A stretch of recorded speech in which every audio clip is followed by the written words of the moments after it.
Ladies and gentlemen, welcome to Week 6's Game of the Week. I'm your host, Vanilla Snorlax, and this is, of course, for the CDL. Um, Going ahead and taking a look at the two teams, jumping right into it, we have the Sizzlepedes, which is their second appearance on the Game of the Week, and then a first-time appearance for this season, that being the New York Knickets. Sizzlepedes are 3-2 right now. Of course, having one of those losses in the Game of the Week from, I believe it was Week 3, a few videos ago against Yuk. And then the Knickets currently 1-4 heading into this game. A bit of a rough season so far, but with plenty of time to turn it around. Best record they can get now is 6-4, which is, I believe, enough to at least make, I think it's the 5th seed. Somewhere around there, they'll be in the playoffs for sure. But that is a ways away, and this week the matchup was pretty interesting. So the Sizzlepedes have Mega Metacham, Tornadus, Darien, Toxapex, Umbreon, Dracovish, Ferrothorn, Gothitelle, Slant/, Dragcloak, Clefairy, and Furfrou, while the New York Knickets have Mega Manectric, Legend, Halucha, Tapu Fini, Cincino, Mesprit, Blacephalon, Aggron, Staraptor, Dragalge, and Crocodile. If you're wondering why the video is late, the problem is if we have extensions, Crunchy does an analysis for every single game, and then from that analysis board, he picks the best team. So before he can give me a game of the week and analyze everything, all the games have to be played. I schedule times that obviously will get missed because of that. I don't think people know that when I sit down, record, upload, and then leave, and I have other things to get done. So it's pretty tight windows of timing for hopefully everything to go smoothly, but things happen. Next game of the week, assuming he's able to get it to me quick enough, hopefully Friday. If the analysis comes out before Friday, hopefully I'll have it done Friday afternoon after work. But this is the matchup for now. So looking at the Sizzlepedes team, actually let's look at the Knickets team. So Knickets have a pretty solid lineup. Halucha, of course, being incredible, even without Tapu Fini's Misty Terrain, being able to run Seed, a Scale. Oh no, it is a Seed. No, it's Scale. It's a Prism Scale, and just use the Terrain boost off of that is super useful. It doesn't need to rely on Fini's Terrain, of course, so Fini and Halucha don't need to come together, which is typically what you'll see happen. Manectric is also it's interesting. It has access to, it beats Feral Pex, which is very solid. Kind of has a hard time against, actually Clefairy, I think, funnily enough, which is pretty hilarious. No HP, so it can't take on Sandslash with HP Ice, which is unfortunate, I guess, but there are other ways to deal with Sandslash. Sandslash defensively is, not super good this game. It's pretty good as a Scarfer, assuming that, Blacephalon, Blacephalon, Raptor aren't scarfed. It can take on those with Edge and Earthquake, and then, of course, Mega Manectric can be taken on with Earthquake. However, you're switching into Sandslash pretty comfortably with Mesprit and Fini together, especially if it's scarfed. Even Crocodile, Intimidate is pretty good. Mega Metacham is super solid, as you can see here. There's not much that really switches into Mega Metacham at all. Mesprit and Fini are the best bets here, which of course have no recovery of their own, so they are extremely liable to be chipped down.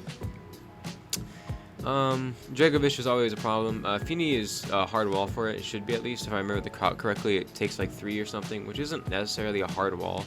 But Fini has a hard time, right? So it's kind of like Fini and Mesprit both kind of want to come to take on Dracovish and Metacham as long as they can. Tornadus Darien also has a pretty solid game. It can't really be 1v1 by anything except potentially Assault Vest Dragalge or something like that. So yeah, it's really something strong I've noticed with the Sizzlepedes. That you're kind of forcing your opponents to run potentially either more super defensive teams or more hyper offensive teams. For example, Manectric is a lot of the Knickets mons are gonna have to be kind of semi-fast offensive to take on Vishen, Metacham, and Tornadus and all that. And of course, some of them need to sacrifice damage for Scarf, cast to battle Umbreon and Pex and Ferrothorn. Umbreon has a really good matchup against Blacephalon, which is pretty cool. Umbreon has a good matchup in general here, I think, but it's not as good as a Bring of as the more offensive mon. Gothitelle is pretty good too.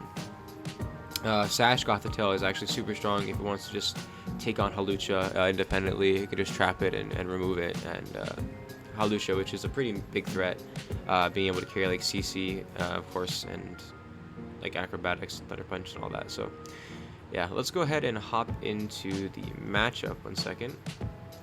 So this is the team that, not the matchup, I'm sorry, I meant the Pokeface. This is the team that the Sizzlepedes bought. It is mixed defensive, Ferrothorn hinting at Rabbit being dead because she is in fact dead. Dragovich running Choice Scarf this week. Turnastarian with the Prism Scale. Gothitail with the Colbur Berry. I'm assuming that's for just to take a Throat Chop at +2 potentially. It's Cosmic Power, Sword Power, which is pretty cool. My guess is to set up on obviously something like the what was the other defense, like Mesprit or something or other. That looks pretty strong. Or probably just the Feeny. Mega Medicham, of course, sub HJK Poison Jab Headbutt, very strong set. And then Toxapex running especially defensive with the Gunk Shot, Scald, Haze, Recover. Kalib is running a max HP, max attack, adamant, unburden, acrobatics, close combat, mean look, swords dance. Very similar idea to trap, and then, well, yeah, obviously it's a trap and setup, which is pretty darn strong. Staraptor is carrying heavy duty boots with a intimidate. It's a defensive set. Manectric is timid, of course, to try and beat things in the speed department. Lilligant is physically defensive Leaf Guard, which is pretty cool.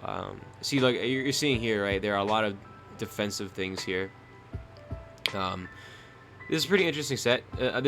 You can see Kalib is running a pretty like his win cons are obviously Hawlucha. Aggron, I'm going to assume, is here to block, and obviously it's here to block and hit something really hard. And then you have 3 guys dedicated to defense, which eventually will get broken down, which is pretty tough, as you can see here. So this is another strength of this team here. As you saw, it's just very physical, very strong. You can kind of just bust through balls, and you got to take really good care of it. So yeah, jumping into the game.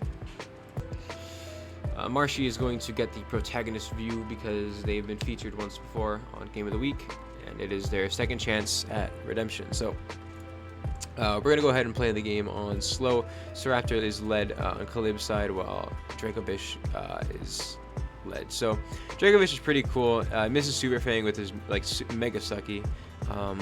Super Fang is a great bring, obviously, to get rid of the Feeny quicker. It'll do way more damage than anything else will. Raptor U-turns here, and is actually pretty free to go. Yeah, it's free to go on anything. I don't know if I like Manectric. Obviously, Super Fang only does half. I think Aggron is pretty solid here, as it gets the opportunity just to block off Ferrothorn. But Manectric comes out here, and I believe just Volt switches out.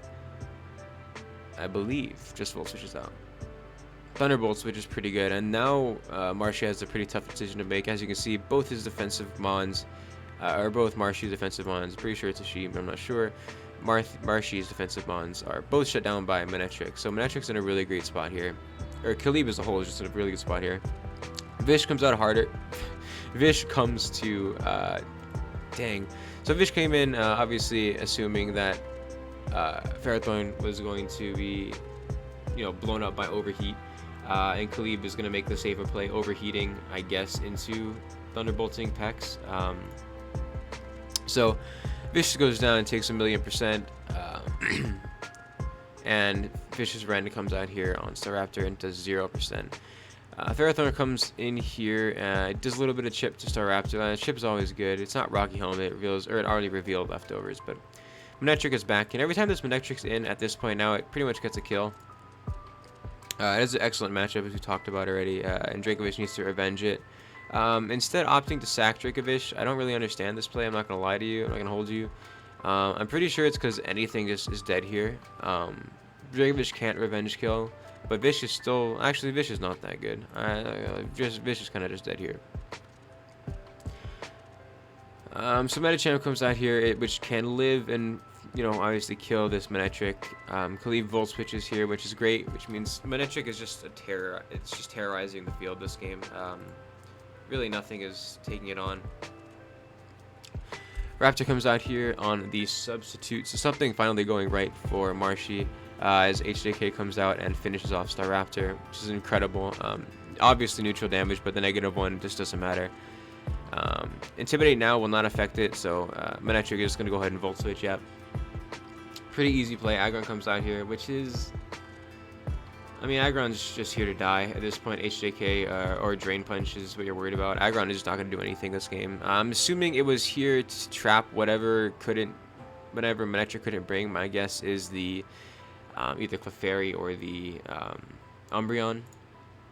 So since neither of them came, there's no use for it to be around anymore. Manectric comes back out here because it's just a terror this game. And Ferrothorn is going to be forced out. And Ferrothorn is here as a sack at this point. Nothing is... The only thing that can force this thing out is oh, it's Flamethrower. Yeah, it's not even Overheat. I'm tripping. So Ferrothorn is dead, and now Manectric is just obviously terrorizing the field. Gothitelle comes in here, which is the only play, because it's the only thing that can take anything reasonably. Volt Switch is obviously to get out of here, and now Feeny is trapped, which is good for Marshy, because Marshy is now able to set up and start spamming Cosmic Power. Feeny is Taunt. Am I looking at a different team? Did I not comment on the Taunt Bring? 1 second. No, yeah, I literally didn't comment on the Taunt Bring. I'm tripping. Yeah, so the Taunt, I saw it, but I didn't talk about it, I guess.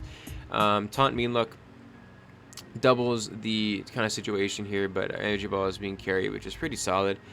Does a little bit of damage, but, you know, eventually Nature's Madness will just bring this down to practically nothing, and it'll get a revenge killed by everything. So, that sucks. Is my... I didn't fix that. My bad. So it's just... Feeny is in a really great spot here. Really not much Marshy can do, obviously. Trapped with Mean Look. Both of them are kind of stuck here, but... and while Feeny will go down here, which sucks for Manectric, it's no longer... Or it's such for... which is good for Medicham, it can't take anything from Manectric. So Manectric just comes out here and is free to click Signal Beam, which is rough. We can go to normal now since the game is pretty much decided. I'm surprised, yeah, Umbreon... Yeah, Umbreon... yeah. Umbreon was here. If it came, it was exclusively for Manectric or something. Gung Shot comes out here. Thunderbolt is, you know, obviously very little. So the only play here is just to regenerate and try and stall that out.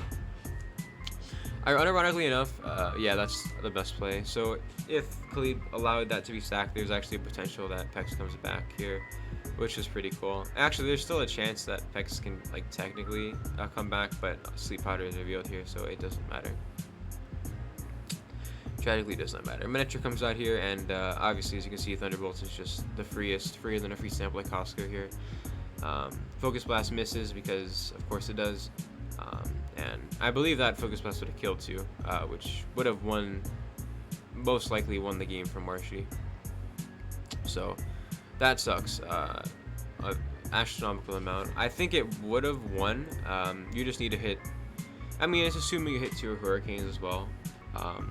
So it obviously depends, but missing that Focus Blast definitely did the game. And I'm sorry this is a bit faster, but I have a dinner and stuff to do. So I got stuff to do. So.